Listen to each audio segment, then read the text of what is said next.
Vamos a comenzar con la primera parte ya propiamente de los algoritmos de inteligencia colectiva y vamos a ver los algoritmos evolutivos, los algoritmos de computación evolutiva y particularmente en esta clase nos vamos a dedicar más a los denominados algoritmos genéticos. Ya vamos a ver un poquito más adelante qué diferencia los algoritmos genéticos de otros algoritmos de computación evolutiva. Pero por lo pronto esa es la parte que nos toca ahora. Hace 200 años había una gran confrontación entre dos ideas, entre dos formas de analizar la naturaleza.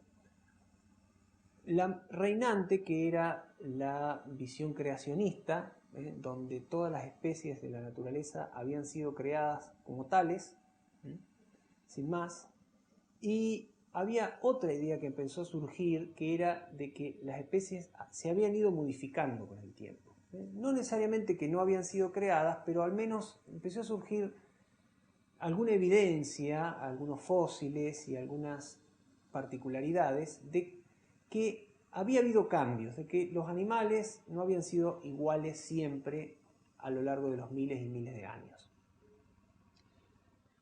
En particular, había un investigador, Lamarck, que propuso que el cuello de las jirafas no había sido siempre largo. Había en algún tiempo remoto algún tipo de jirafas de cuello más corto que según él habían hecho un esfuerzo y habían estirado un poco su cuello,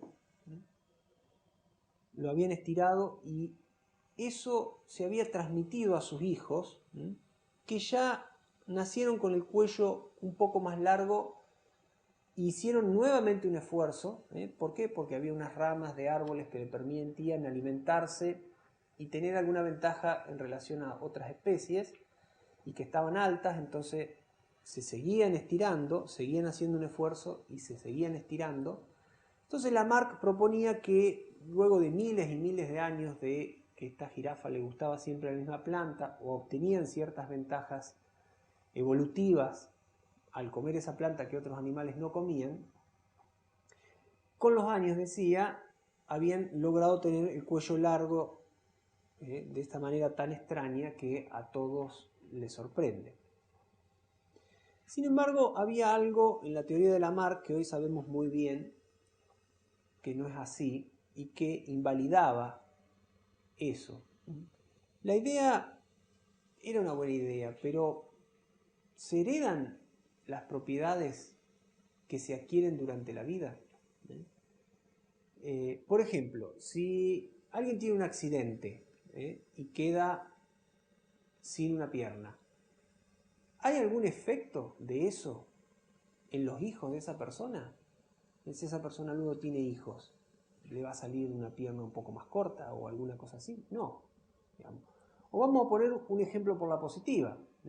Alguien se entrena mucho y va mucho al gimnasio y se hace unos músculos muy grandes y después, ¿qué le van a salir hijos más musculosos o con más tendencia a ser musculosos? No, en absoluto. Hoy por hoy, a pesar de que yo doy ejemplos muy ridículos, hoy por hoy es bien sabido de que los caracteres adquiridos, que son estas que estamos ejemplificando, no se heredan, o sea, no se transmiten a los hijos, sino que la transmisión es una transmisión de caracteres que ya están codificados en el material genético de cada individuo. Están codificados incluso cuando el individuo nace. Así que en esa época, hace 200 años, no se sabía todo esto y la teoría de Lamarck parecía razonable, aunque no había suficientes pruebas como para demostrar que efectivamente había sido así. Otra teoría que surgió más o menos hace 150 años y que realmente fue una de las revoluciones, si no la revolución más grande de la ciencia y del conocimiento en toda la historia, fue la teoría que se denominó teoría de la evolución, que propuso Darwin. Esta idea que propone Darwin también tenía alguna relación con la anterior y en particular con el hecho de que eso que molestaba tanto, que las especies no habían sido creadas así como tales, sino que habían ido cambiando durante el tiempo. Pero explicaba ese cambio, lo explicaba de una manera diferente. Lo explicaba con otro algoritmo, por decirlo en términos computacionales. Había dos elementos fundamentales en la teoría de Darwin. La variación, había alguna capacidad de los individuos de variar. En esa época él no sabía qué era lo que hacía que hubiera pequeñas variaciones. Y la fuerza de la selección natural.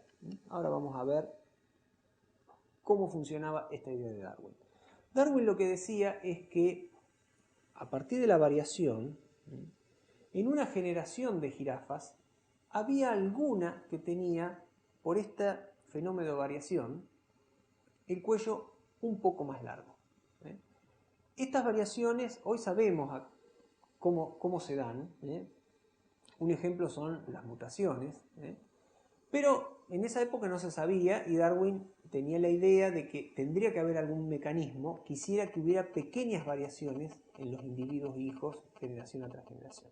Entonces, aquella jirafa que tenía el cuello un poquito más largo tenía mayor probabilidad de sobrevivir. O sea, la selección natural, que es esta otra componente importante conceptualmente, hacía que, en este caso, las jirafas con esa característica, como decíamos antes, alcanzaban mejor ciertas hojas, eran más fuertes, se alimentaban mejor y sobre todo que tenían la posibilidad de reproducirse y transmitir esa pequeña variación que habían tenido, que les había dado ventajas evolutivas, ventajas en el medio, a sus hijos. Entonces fíjense que esa variación que decía Darwin no era lo mismo que hacer un esfuerzo para llegar a una planta y que se les tire el cuello. Darwin decía que ya nacían con esa variación. Y en eso acertaba. Actualmente sabemos que esas variaciones con las que uno ya nace, esas pequeñas modificaciones, que no son exactamente lo mismo que juntar el material del padre y de la madre, el material genético, esas pequeñas variaciones sí se transmiten a los hijos. Entonces, esta idea cambió toda la concepción y durante muchos años se confrontó con la idea de Lamarck, pero finalmente con toda la evidencia que recolectó Darwin, con todo lo que por supuesto se demostró años y años después, fue realmente la teoría que se consolidó y que permitió explicar esta idea de la evolución, de cómo las especies, los animales, nosotros incluidos, fueron cambiando poco a poco durante el tiempo, pero en un sentido poblacional. Lo que incorpora de manera muy importante es la idea de población, la idea de que en toda la población, en una gran cantidad de individuos, hay pequeñas variaciones y que de toda la población, aquellos individuos que tienen las variaciones que lo benefician en ese entorno particular y en ese momento del tiempo en particular, pueden reproducirse con más probabilidad y por lo tanto transmitir esas variaciones. Hoy, por supuesto, sabemos que eso ocurre así, luego se descubrió el ADN y se descubrieron montones de evidencias científicas que demostraron cómo funciona, también mostraron otras formas de evolución, muy minoritarias, pero que también funcionan en la naturaleza. Así que esta idea de Darwin realmente explicó cómo había sido la evolución, cómo fueron cambiando las especies y cómo se llegó a animales tan curiosos como una jirafa que tiene el cuello tan largo y muchos otros. ¿Qué tiene que ver todo esto con la asignatura? ¿Qué tiene que ver con la informática, con la computación? Bueno, nuevamente este es un hecho de la naturaleza y lo que vamos a hacer nosotros es tratar de aprovecharnos de esta idea de la naturaleza para armar algoritmos, para armar programas de computadora que, utilizando estas ideas tan ingeniosas, nos permitan resolver problemas complejos. Y en particular, lo que nosotros queremos hacer es convertir esto que propuso Darwin, esta idea de cómo evolucionan las poblaciones, convertirlo en un algoritmo computacional que nos permita resolver problemas. Resolver problemas del tipo que sean, que no tienen a lo mejor nada que ver con la naturaleza, ni mucho menos con la jirafa que estábamos hablando, sino algoritmos computacionales que nos permitan resolver problemas de la ingeniería, científicos o del tipo que sea. Eso es lo que vamos a ver a continuación.